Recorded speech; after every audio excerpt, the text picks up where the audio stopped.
C'est presque plus simple de gérer un grand restaurant que de gérer un petit restaurant. On fait entre 50 et 90 couverts jour. Ça nous fait un panier moyen à 15 € hors taxe. Total annuel par an.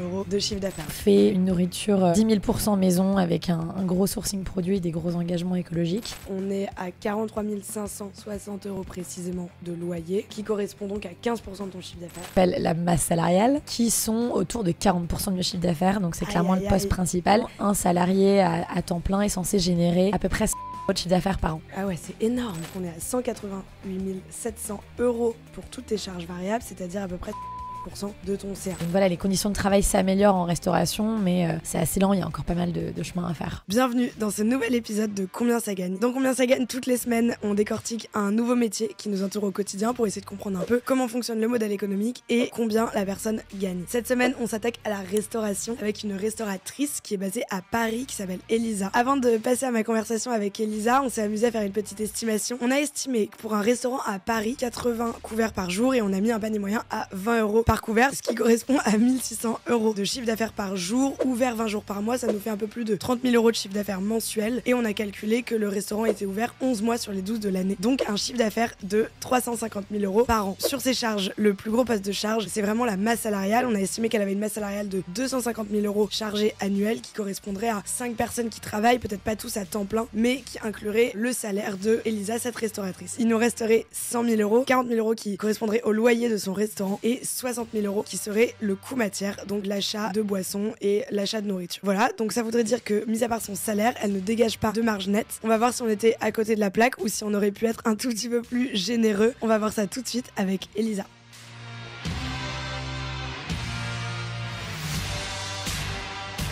Salut Elisa, bienvenue. Salut Clémence, merci de m'accueillir. Ça va? Très bien. Super. Alors Elisa, tu vas nous raconter ton business, donc combien il te rapporte, ensuite combien il te coûte, donc combien ça te coûte de faire tourner ce business, et ensuite faire nos petits calculs pour comprendre combien tu arrives à dégager cette marge, comment tu arrives à l'optimiser aussi peut-être un peu, et tu vas peut-être nous donner des petits tips, des petits conseils, d'une part pour comprendre les logiques et les fonctionnements d'un restaurant, on va dire de la taille et du type de ton restaurant qui est indépendant, donc qui n'est pas une chaîne, et aussi en fait dans quel type il y a une histoire de type de ratio dans lesquels tu dois te situer pour avoir tes marges au bon endroit et savoir qu'à la fin de l'année effectivement tu vas atteindre la rentabilité. C'est bon, ça te va comme programme? C'est parti. Trop bien. Alors est-ce que tu peux déjà, Elisa, nous raconter un tout petit peu en 2 mots qui t'es et qu'est-ce que tu fais dans la vie, quel est ton business? Eh bien, j'ai donc un restaurant depuis 3 ans et demi qu'on a ouvert à la fin du Covid. Et depuis l'été dernier, d'ailleurs, aussi une activité de traiteur, donc il y a une boîte séparée, mais ça, ce sera un autre sujet. Le restaurant s'appelle donc Kiosque. Il est situé dans le 2e arrondissement à Paris. Et on le qualifie de cantine plus, c'est-à-dire qu'on fait une nourriture 10 000% maison avec un gros sourcing produit et des gros engagements écologiques. On a 40 places assises et on a un menu qui change de manière hebdomadaire et on est vraiment une offre plutôt de bureaux parce qu'on est dans un quartier essentiellement entouré de start-up, de boîtes d'avocats, de plein de métiers différents, et donc on est ouvert du lundi au vendredi en journée, donc globalement de 9h à 17h, et donc une offre de déjeuner avec aussi des cafés, des petits déjeuners le matin et quelques cafés encore l'après-midi, mais notre offre principale, ça reste une offre de déjeuner sur place et emporté.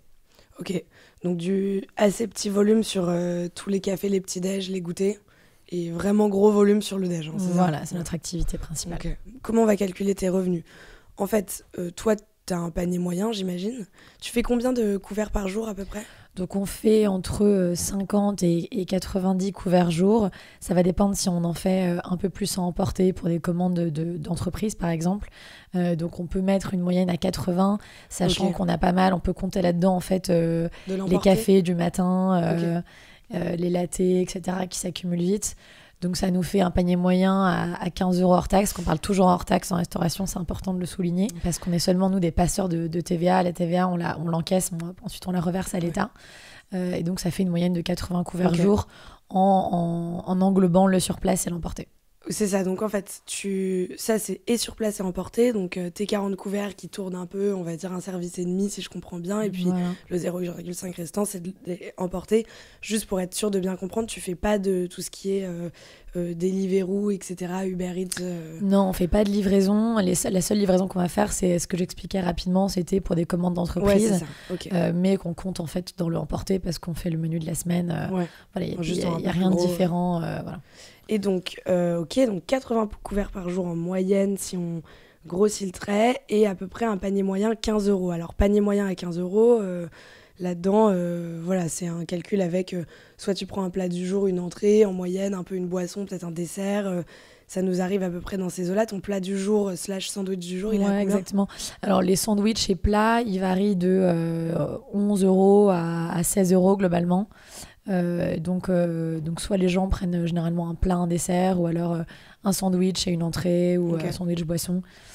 Donc ça nous fait une moyenne à peu près à 15 €. Ça veut dire qu'on est à un chiffre d'affaires de 1 200 € par jour. Comment on va remettre ça par mois ? Donc toi tu dis 5 jours, donc ça veut dire que on le compte 22 jours ouvrés par mois. Ouais, c'est ça. Donc ça veut dire que par mois en chiffre d'affaires, si on fait le calcul, 26 400 €. Voilà, donc c'est une bonne moyenne. Un CA, très simplement, panier moyen fois le nombre de couverts que tu fais par jour, ça nous arrive ensuite à 26 400 €. Et ce que tu me disais, c'est qu'on va compter sur 11 mois, c'est ça ? Ouais, c'est ça. Nous, on va être fermé tout le mois d'août et quelques jours en décembre, donc ça fait globalement 11 mois d'activité. Ok, et donc ces 11 mois d'activité, si on fait la multiplication, ça nous arrive à un total annuel par an de 290 400 € de chiffre d'affaires. Donc ça, c'est vraiment tout ce que te rapporte ton resto. Le calcul, il est assez simple, assez droit au but.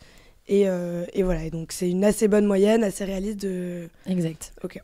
Ensuite, maintenant, on va aller dans des calculs un peu plus compliqués, ou en tout cas un peu plus propres à ton secteur, et combien te coûte ton resto. Donc en fait, sur ces 290 400 €, qu'est-ce qui reste à la fin ? Des cacahuètes.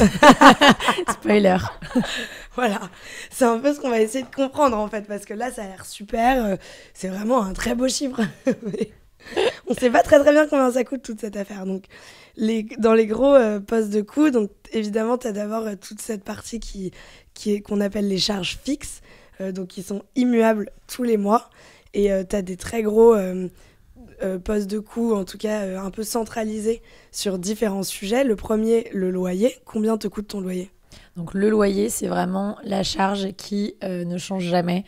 Au contraire, qui peut plutôt augmenter, qui s'indexe à l'inflation. Donc c'est ce qu'on nous dit de négocier le plus quand on prend un local. Le loyer à Paris, c'est censé être à peu près 15% du chiffre d'affaires hors taxe. Donc c'est comme ça qu'on va calculer d'ailleurs toutes les charges afférentes au restaurant. On va essayer de rester dans un ratio par catégorie par rapport au loyer, au chiffre d'affaires. Pardon. Ok, donc ratio par catégorie. Donc en fait, ça veut dire que à chaque fois, si tu te dis mon loyer, il est 20%, c'est sûr que je vais avoir un problème à la fin du mois. C'est sûr qu'a priori, ça va être très très compliqué d'aller dégager de la marge. Voilà. Donc là, on essaye de rester, de générer assez de chiffre d'affaires pour qu'on soit à 15% de loyer. Donc voilà, ce qui nous fait, nous, à peu près 3 600 € de loyer par mois, ce qui est assez important. Hors Paris, le loyer peut se situer plutôt autour de 10 ou 12%. Ok. Et donc la manière dont tu fais ton calcul quand tu prends un resto, quand tu visites des lieux pour créer un resto, monter une affaire, tu te dis ok, bon, alors le loyer il est de temps. Ça veut dire qu'en fait, je sais quel chiffre d'affaires je dois faire pour pouvoir me permettre de payer ce loyer. On est d'accord ? Voilà. Donc en fait, tout est une question de, j'imagine, taille du lieu. Parce que volume que tu pourras faire, nombre de couverts que tu pourras faire, et donc CA potentiel que tu pourras réussir à faire. Taille du lieu ou volume potentiel en fonction du passage, ou si tu fais de la vente à emporter, de ce que tu peux générer en fonction de ce que font tes voisins par exemple, ou des acteurs similaires du quartier ou de d'autres quartiers. Mais c'est aussi, du coup, le loyer peut se négocier aussi au début quand on prend le local. Si on se dit qu'on peut pas générer autant de chiffre d'affaires que le montant du loyer qui est demandé, il faut le négocier un peu à la baisse. Et est-ce que par exemple tu as des restos qui sont plus petits ou qui font la taille du tien, mais qui en fait sont vraiment des trucs quasi que à emporter, donc pas forcément des trucs de restauration rapide, de fast-food ou de chaîne et tout, mais même des restos comme toi qui sont indépendants et qui font beaucoup de emporter et qui arrivent à faire autant de volume Ouais, bien sûr. Ouais. Bien sûr, ouais, c'est... Et ça, c'est des restos qui marchent plus, du coup, s'ils ont un local plus petit. Par exemple, si toi, t'avais que la partie accueil de ton restaurant et pas la partie avec toutes les tables, et que tu faisais énormément de volume parce que beaucoup d'emportés, est-ce que tu margerais plus ? C'est le cas de nos voisins qui sont vraiment au même numéro de la rue que nous. Ils ont la moitié de notre surface, voire un tiers même de notre surface d'accueil de clients. Et ils font autant de couverts que nous, ils font juste plus à emporter. Okay. Donc ça va dépendre vraiment de l'offre. Et en tout cas, si c'est une offre qui est principalement à emporter, il faut une bonne localisation. Ouais, ok. Il faut une bonne localisation, il faut... c'est pas forcément... tant que tu fais autant de couverts, c'est pas nécessairement plus rentable, quoi. Non, ça dépend vraiment de l'offre, de tout. C'est pas parce qu'on a plus d'espace sur place qu'on va générer plus de chiffre d'affaires. Donc là, si je récapitule, ton loyer, tu m'as dit 3 600 €. Donc si on le met par an, donc on va calculer peut-être les charges par an, ça va être un peu plus simple. Donc on est à 43 560 € précisément de loyer, qui correspond donc à 15% de ton chiffre d'affaires. Ensuite, dans les autres charges fixes, tu as tout un tas de frais qui sont l'électricité, les assurances, j'imagine, le téléphone, il y a quoi d'autre ? Alors, donc l'électricité, elle est relativement variable, même si elle ne varie pas du tout au tout, mais ça c'est un des gros postes de charge. Et ensuite, en autre charge vraiment fixe, donc on a en effet le téléphone, la Wi-Fi, l'assurance, toutes ces choses-là. Et on a aussi dans ces charges-là qui sont aussi... plus variables, mais qui rentrent dans ce poste de coût un peu d'autres charges. La commission sur les cartes. Ah ouais, ça c'est un gros truc, non ? C'est une chose qui est assez important. Et les commissions notamment sur les cartes de tickets restaurants, qui est un gros poste de coût. Donc tout ça, toutes ces entre guillemets autres charges, il faut que ce soit à peu près 10% du chiffre d'affaires hors taxe. Et ça, tu peux juste expliquer en 2 secondes combien de pourcents de commission te prennent les... différents, c'est quoi, Visa versus Mastercard versus... Alors, c'est principalement... Donc, il y a des commissions qui sont prises directement sur les paiements en CB, quelle qu'elle soit. Ah oui. Mais en plus de ça, on a une commission qui est prise sur les cartes de tickets restaurants, donc qui a été des tickets resto papier, et qui sont donc les cartes Swile. Et c'est quoi la commission, la différence de commission entre une carte, entre CB et ticket resto? Ouais. Ticket resto, c'est dans les 5%. Ok. Ah ouais, c'est donc énorme. Ça fait quand même une charge assez importante en plus. Ouais. Donc vous, en fait, quand vous voyez quelqu'un sortir sa carte Swile, vous serrez les dents, quoi. Ouais, en fait, le problème, c'est que c'est la majorité des clients pour nous, parce qu'on est une offre de bureau, donc c'est assez afférent. Enfin, c'est indispensable au fonctionnement d'un resto de déjeuner de bureau. Donc voilà, il faut faire avec. Ok. Ouais, pas le choix. Pas le choix en effet, mais je comprends que... Parce que je pense que la CB normale, c'est quoi ? C'est 2%, un truc comme ça, Ouais, ça se négocie en fait avec la banque et le terminal de paiement en amont, mais voilà, c'est dans ces eaux-là. Ouais, ok. Donc, toutes ces charges-là qu'on met un peu dans le même panier, on se dit qu'on doit être autour de 10%. Et là, toi, tu me disais que ton chiffre, c'était à peu près 29 000 €. Voilà. Donc là, on a déjà, juste pour récapituler en 2 secondes, sur tout ce qu'on appelle les charges fixes, on a 43 500 € de loyer annuel, 29 000 € à peu près de... donc on a dit énergie, fourniture, les assurances, ces fameuses commissions de carte, téléphone, etc., entretien, 10%, 29 000 €, donc 43 000 plus 29 000 €, on est à 72 600 € de charges fixes qui correspondent à 25% de ton chiffre d'affaires. Donc là déjà, on a enlevé un bon gros morceau de ton chiffre d'affaires. Et c'est pas fini. Et ce n'est pas fini. Parce maintenant, on passe sur les charges qui sont vraiment plus variables. Ouais. Donc, notamment le coût matière, donc qui est le coût de la matière première en elle-même, que ce soit du solide, du liquide, donc des fruits, des légumes, etc., ou des boissons. Et on met aussi là-dedans le packaging, qui est vraiment pas négligeable comme coût, parce que c'est cher, surtout quand on travaille avec du packaging recyclable, compostable. Et donc, le coût matière, en moyenne dans la restauration, ça doit être 25% du prix hors taxe du plat. Donc, ça veut dire que pour un plat qui coûte 11 € TTC, donc 10 € hors taxe, il faut qu'on ait 2,50 € de coût matière. Et pas dépasser ça, idéalement. Idéalement. Et donc, ça peut se calculer un peu dans un sens ou dans l'autre. Ça dépend des restaurants, ça dépend dépend des lieux. Soit on dit qu'on a un prix fixe d'un plat à 11 € TTC, donc 10 € hors taxe. Et dans ce cas-là, nous, on doit s'arranger pour qu'on ait 2,50 € de matière première. On peut aussi le calculer dans l'autre sens, si on peut faire varier un peu le prix du plat en disant, bah là, voilà, le plat, j'ai envie de mettre tel produit, tel produit, tel produit. Il va me coûter 4 €. Et du coup, il faut que le plat, on le price à 4 fois 4 €, donc 16 € hors taxe. Et ça, donc soit tu calcules comme ça en disant je veux qu'il y ait ça dans mon plat, ça me coûte tant, voilà le prix. Soit tu te dis ok, je vais essayer de rationaliser un peu, là il faudrait que je sois à peu près à 2,50 €, qu'est-ce que je peux mettre dedans pour arriver à seulement 2,50 €. Voilà. Et le cas échéant, est-ce que tu as des logiques, je sais pas, de rationalisation de certaines préparations Est-ce que c'est aussi par exemple des questions de quantité de commandes, j'en sais rien. Est-ce que tu commandes plein de courgettes que tu vas pouvoir mettre dans 3 recettes différentes, et bah du coup en fait comme tu as commandé en plus gros tes courgettes, ça va te coûter moins cher, ou est-ce que pas du tout Non, sur ce stade de volume pas vraiment. Okay. En revanche, on peut aussi un petit peu jouer sur un plat qui va nous coûter plus cher et donc diminuer le coût matière d'un autre plat. Disons que par exemple, on a un plat qui s'appelle la panzanella, qui est une salade italienne. On réutilise le pain de la veille, qui a légèrement durci, mais c'est le Tu le fais en coton. Voilà, on le fait en fait, c'est une salade où le plat s'imbibe de sauce et de vinaigre. Et donc dans ce plat-là, il y a du pain et des tomates, donc ça ne coûte pas extrêmement cher. Et du coup, ça va nous permettre d'avoir un coût matière qui est peut-être inférieur à 25%. Et ça nous permet du coup d'avoir un autre plat qu'on peut par exemple, avec lequel on peut augmenter un coût matière à 30%. Si évidemment on vend en volume le même nombre des deux plats, pour que la moyenne soit à peu près à 25%. Donc on peut un peu jouer là-dessus, mais par exemple, nous, les sandwichs nous coûtent plus cher que les plats, parce que la matière première principale d'un sandwich, ça va être le pain. Donc c'est ce qui pèse le plus dans un sandwich. Le pain est plus cher que la base de nos plats, qui sont des légumineuses comme les lentilles, le boulgour.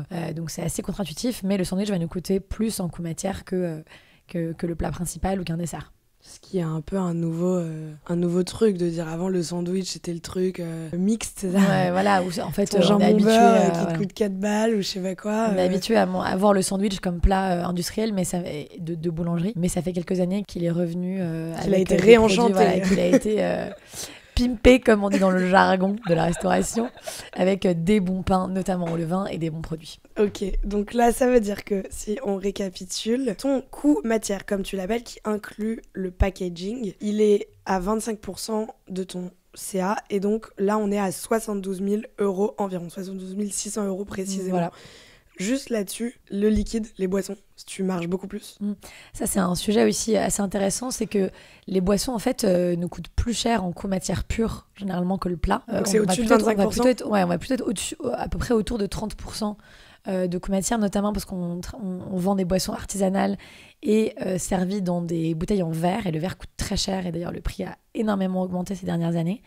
Donc on est plutôt autour de 30% de coût matière, mais on se rééquilibre un peu sur d'ailleurs le poste qu'on va voir après, qui est la masse salariale, parce que du coup il n'y a évidemment pas de travail du coup sur les boissons qu'on achète, et du coup en fait ça va nous économiser du temps de travail, donc au final ça s'équilibre à peu près. Donc sacré truc, là on vient d'enlever quand même 72 000 €, encore un gros bout à ton chiffre d'affaires.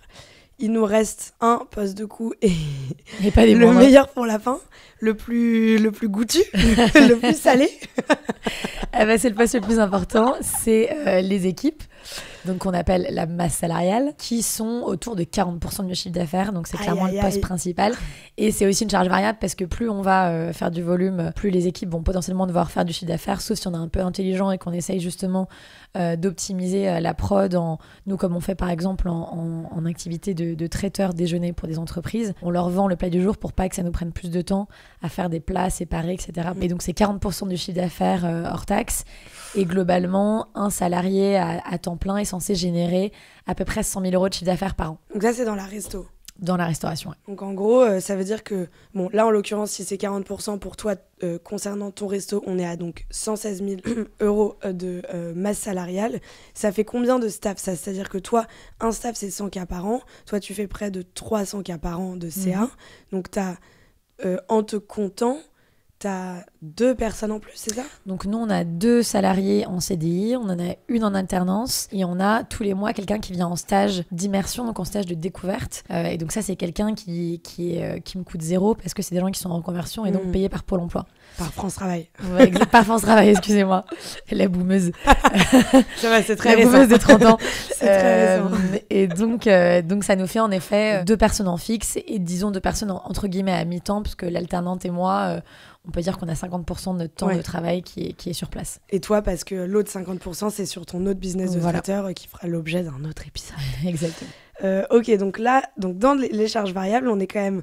Donc, 72 000 € de coût matière, qui est très très important, donc comme poste, et 72 000 € de coût matière, 116 000 € de masse salariale, donc on est à 188 700 € pour toutes tes charges variables, c'est-à-dire à peu près 65% de ton CA. Non.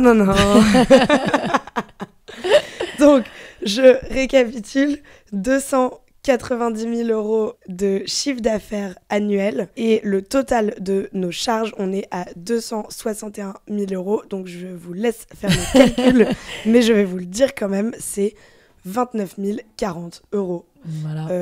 De marge brute qu'on appelle, qui correspondent donc, comme on l'a vu tout à l'heure, à 10% de ton chiffre d'affaires. Et ce 10%, où est-ce qu'il te situe par rapport à la moyenne, si je puis dire, des autres restaurants du même type? T'es comment? T'es bien, t'es pas bien, t'es normal? Là, je dirais que c'est à peu près à la moyenne. Après aussi, une des idées préconçues qu'on peut avoir, c'est que par exemple, c'est parce qu'on est un resto cher qu'on va gagner plus d'argent.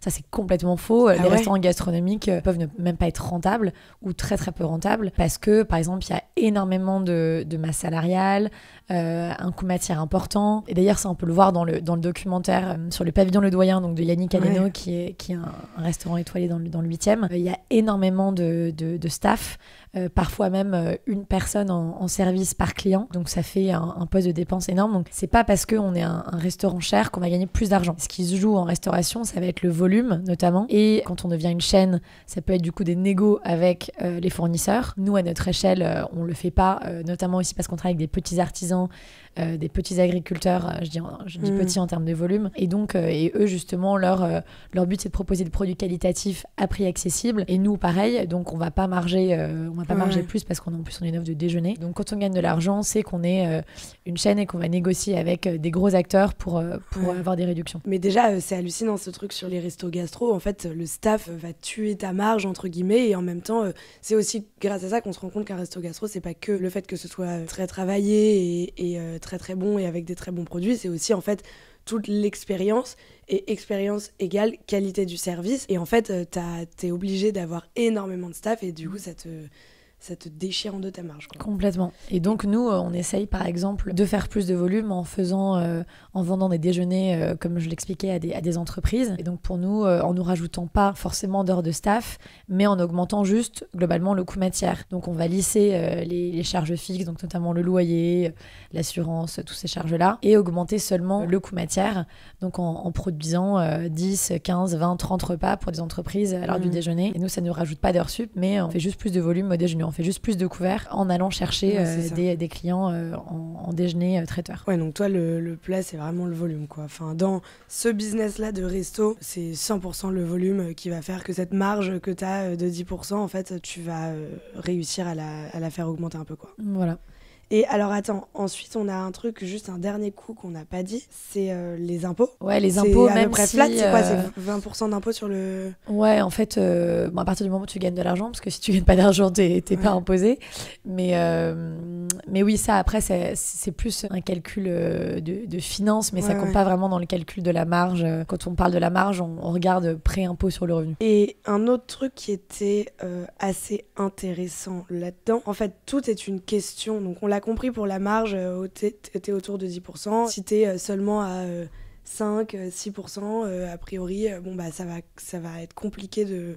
Enfin, il faut faire augmenter cette marge et changer quelque chose pour faire augmenter cette marge, parce que sinon, au bout d'un moment, tu vas un peu aller dans le mur. Le loyer, on a compris qu'il fallait être dans un ratio autour de 15%, à Paris en tout cas, parce que la proportion est quand même un peu plus chère. Voilà. Pareil, il faut pas... Donc, la masse salariale, c'est pareil, il faut pas que ça dépasse 40%. Si ça dépasse...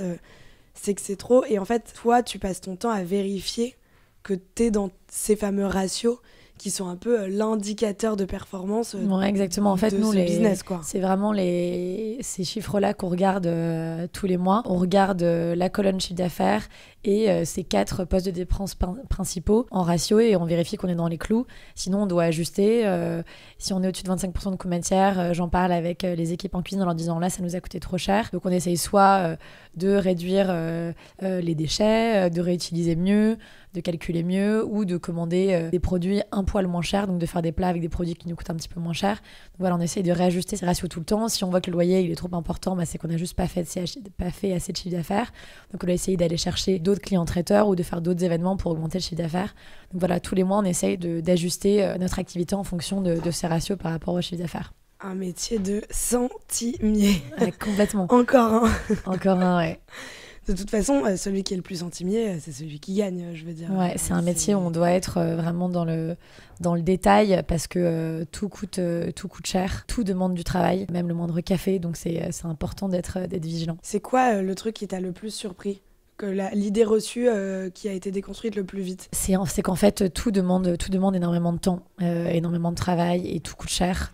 Donc, la vie, c'est dur. Voilà, la vie est compliquée.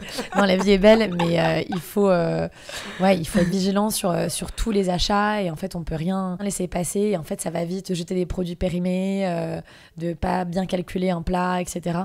Donc nous, pareil, c'est dans notre logique d'ailleurs d'engagement écologique, mais on essaye de jeter le moins possible, de réutiliser par exemple les tiges des herbes, le pain de la veille, ce genre de choses pour jeter le moins possible et que ça nous coûte aussi du coup moins d'argent. Elisa ne vous sert pas de pain de la veille dans son resto, c'est pas ce qu'elle veut dire.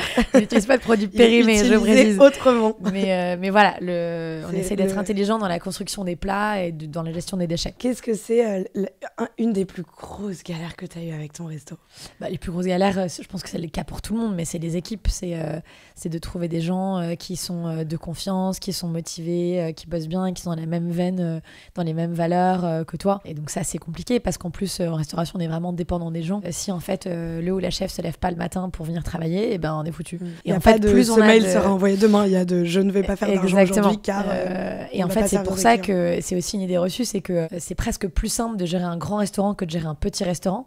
Parce qu'en fait, si on a 10 salariés et qu'il y en a un qui n'est pas là, on a perdu 10% de la masse salariale. Alors que si on a 3 salariés et qu'il y en a un qui n'est pas là, on a perdu 30% de la masse salariale. Donc en fait, la personne est plus facilement remplaçable si on a 10 salariés. On peut en rappeler un où le taf est plus facilement divisable entre les autres. Donc ça, pareil, en fait, c'est important d'avoir des gens de confiance et d'avoir aussi des gens dans son entourage, dans son réseau, qui peuvent venir remplacer si quelqu'un est malade le jour même. Putain, ça, c'est vrai que c'est très compliqué dans la restauration et puis en plus c'est super dur de fidéliser le staff dans cette industrie. Ouais, exactement, parce que c'est un travail qui est difficile et historiquement qui a été mal payé, où les gens ont été maltraités, il y a beaucoup de violence. Donc voilà, c'est quelque chose qui s'améliore énormément. Mais nous aussi, c'est pour ça que moi je voulais avoir un restaurant 2 journées où la cuisine est en rez-de-chaussée, donc pas en sous-sol, donc les équipes travaillent à la lumière du jour, au contact des clients. Ça, c'est aussi agréable qu'elles aient un lien aussi avec les clients, que ce soit pas seulement l'équipe en service qui l'a. Donc voilà, les conditions de travail s'améliorent en restauration, mais c'est assez lent, il y a encore pas mal de chemin à faire. Une dernière question avant qu'on conclue. Un autre métier dont tu aimerais connaître le PNL, dont tu aimerais connaître les revenus? J'aimerais bien comprendre comment fonctionnent des émissions de télé grand public. Combien ça gagne un Top Chef comment ça gagne une émission de divertissement. Ah, ça, c'est sacré morceau, mais on va aller voir ça, on va aller s'y attaquer. Cool. Trop bien. Alors, juste, si on résume, nous, quand on avait fait l'estimation, les personnes à qui j'avais demandé, ils m'avaient dit à peu près, tu dégages dans un resto de cette taille-là, ça doit dégager à peu près 25 000 euros par an. Donc, ils étaient un peu en dessous, mais c'est ce qu'ils avaient un peu prédit. Donc, si je fais juste un petit résumé, dans tes revenus, tu dégages en chiffre d'affaires 290 400 euros par an. Dans tes charges au total, ça te coûte 261 300 euros par an. Et donc, on va se dégager une marge de 29 000 euros, tout compris, si je puis dire. Donc, une fois que tu t'es payé toi-même et que tu as payé tout le staff, etc. Exactement. Voilà le résultat. On est pas mal. On peut dire ça comme ça. On est pas mal. On parlera dans un autre épisode de tes autres business pour que tu nous expliques comment tu t'essayes de gagner un peu plus d'argent. Mais je pense que déjà... Voilà, on a des bons conseils et on a une bonne vraie réalité de, en tout cas, un certain type de resto. Donc, kiosque, le resto d'Elisa. Elisa, on te suit où? Comment on fait pour On nous aller dans suit ton resto? sur Instagram, @RDV au kiosque, donc RDV comme un rendez-vous, AUKIOSK, et sur notre site rdvaukiosque.com, et venez déjeuner, venez goûter ce qu'on fait au 18 rue Saint-Fiacre. Moi, j'y suis allée et je peux vous confirmer que c'est trop bon. Venez, si vous êtes à Paris, si vous êtes de passage, venez dans le 2e. Trop bon, trop sympa, trop bonne ambiance, on prendra le café, c'est cool. Merci Clément, je te donnerai ton billet après. Merci Elisa, à plus. Merci Clémence. Ciao.